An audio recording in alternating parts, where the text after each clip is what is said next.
कविता मनको दास। हामी मान्छे मित्रको भावनामा कहिले रहेनौँ।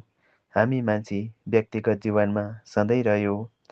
आफ्नो समस्याहरू लाखौँ देखिन्छौँ, तर अरूको समस्या कहिले देखिनौँ।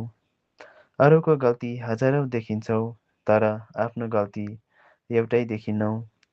हाम्रो हेर्ने दृष्टिकोण कतिको फरक छ।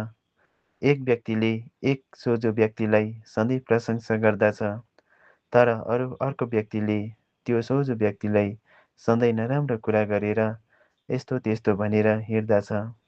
कालो चस्मा लगाएको मानिसले सेतो फुललाई पनि कालो नै देखिने गर्दछ।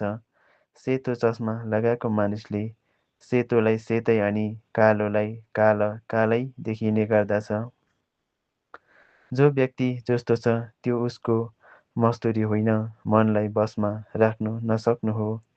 जब मनलाई बसमा राखिन्छ तब कालोलाई कालै अनि सेतोलाई सेतो नै देखिने हो। जब मानिस मनको दास बन्छौ तब मानिस सधैँ दुखी भई बाँच्न बाध्य हुने हो।